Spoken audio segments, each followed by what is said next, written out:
Voici ma collection des livres gardiens des cités perdues.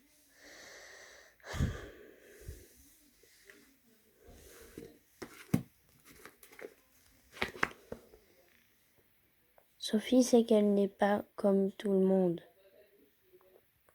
Depuis toujours, elle entend les pensées des gens. Non, c'est depuis ses 5 ans. Autour d'elle, les pensées des gens autour d'elle. Un matin, un étrange garçon l'aborde et lui apprend qu'elle n'est pas humaine. Elle doit rejoindre une mère qu'elle a quittée 12 ans plus tôt. De retour parmi les siens, une question l'obsède. Pourquoi l'a-t-on caché si longtemps dans le monde des humains?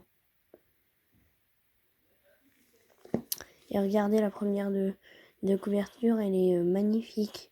À gauche, la fille blonde, c'est Sophie, et à droite, c'est Dex, le meilleur ami de Sophie. Voici le numéro 2, qui s'appelle Exil.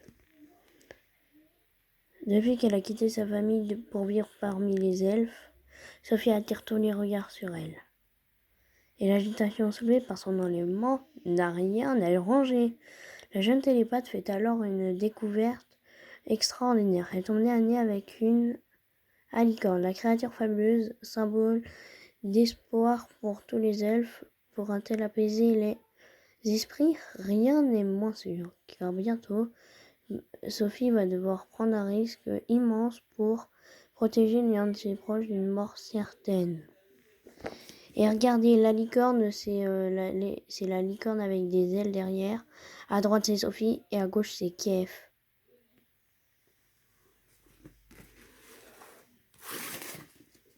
Là, c'est le 3, le grand brasier. Cela fait plusieurs semaines que Sophie est sans nouvelles du signe noir.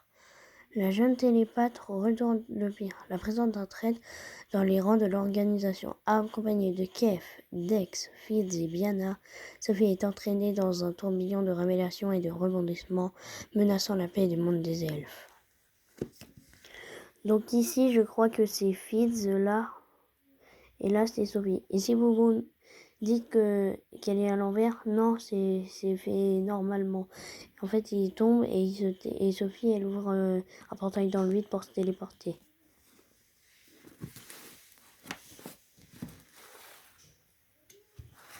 Voici le 4 qui est les invisibles. Bon, vous rêvez de visiter l'Atlantide ou la mythique cité de Sangrila, suivez le guide. Fini les cours à Foxfire et les messages inviting envoyés par le signe noir. Sophie rejoint enfin la mystérieuse organisation clandestine qui lui a fait voir le jour. Accompagnée de Fitz, Biana, Kef et Dex, elle quitte les cités perdues pour Florence où se trouve le premier indice qui la mènera jusqu'au repère du signe noir. Là-bas, la jeune fille espère en apprendre plus sur elle-même, mais aussi sur les invisibles, le groupe de rebelles qui cherche à déstabiliser le monde des elfes. Pour comprendre l'étrange épidémie qui décime les gnomes, préparer l'évasion de Prentice, prisonnier d'exil, et affronter la menace grandissante que représentent les ogres, la jeune télépathe va devoir s'appuyer sur ses camarades et se retenir de foncer tête baissée vers le danger. D'autant que si de nouveaux alliés apparaissent, les traîtres sortent aussi de l'ombre.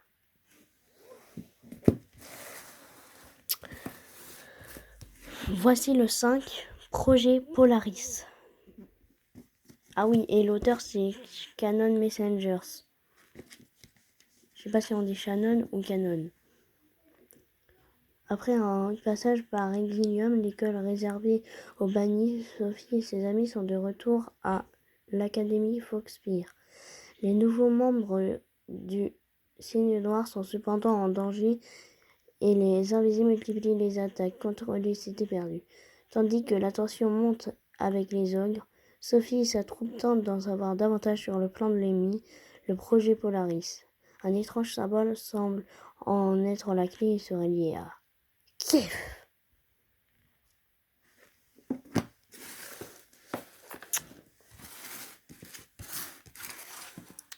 Et voici le 6 qui s'appelle Nocturna.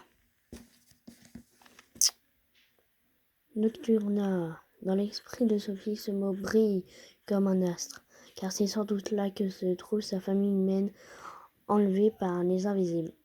Là aussi, il attend les réponses à toutes ces questions. Or, Sophie va devoir pactiser avec plusieurs de ses ennemis pour s'y rendre. Rongée par le doute et la peur, elle ignore encore que Nocturna dissimule un secret ancestral qui pourrait bien changer la face du monde.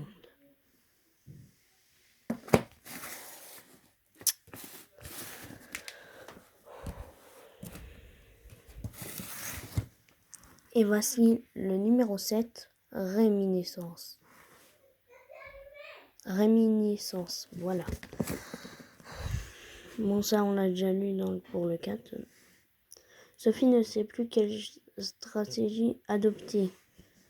Ses amis eux-mêmes semblent avoir perdu la foi. Leur retentissante victoire en Atlantide aurait dû marquer un tournant décisif dans le combat contre les invisibles, et pourtant la lutte parie au point mort, toujours prête à déstabiliser le monde des elfes. Vespera et Lady Gela ont disparu dans la nature.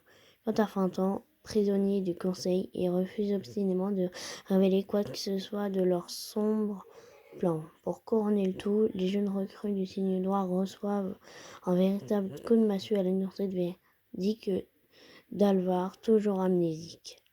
Mais Sophie et Fid, victimes d'une nouvelle attaque, échappent de justesse à la mort et n'ont plus guère le choix. S'ils veulent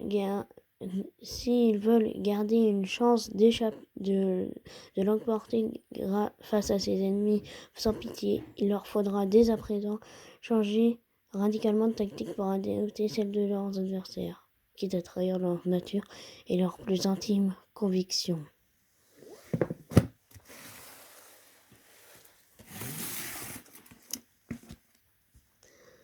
Sophie n'en peut plus de vivre dans le mensonge et l'illusion. Désolé. Là, c'est le 8 qui s'appelle Héritage. Donc, Sophie n'en peut plus de vivre dans le mensonge et l'illusion. Cette fois, il lui faut des réponses. Or, la vérité n'est pas toujours bonne à entendre, surtout quand elle apporte son lot de nouvelles responsabilités. D'autant que la jeune fille n'est pas la seule concernée, car le passé trouble de certains de ses amis n'a rien d'un hasard.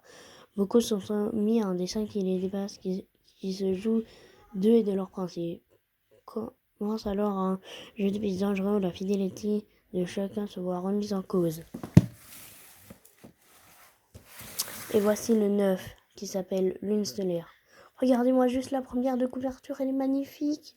Là nous avons Sophie, ici c'est Marella, et là nous avons Maruka. Je sais, dans le monde des elfes, les prénoms ils se ressemblent. Oh.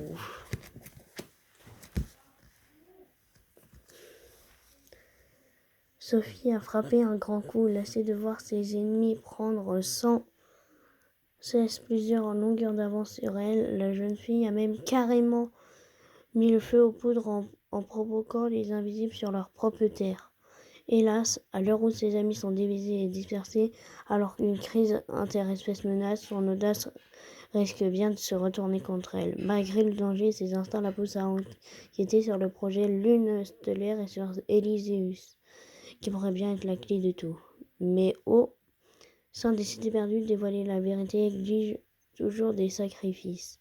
Or, les plans des invisibles qui se précisent peu à peu se révèlent terrifiants. Il semblerait que tout le monde se soit trompé. Le plus grand mensonge des elfes pourrait bientôt détruire.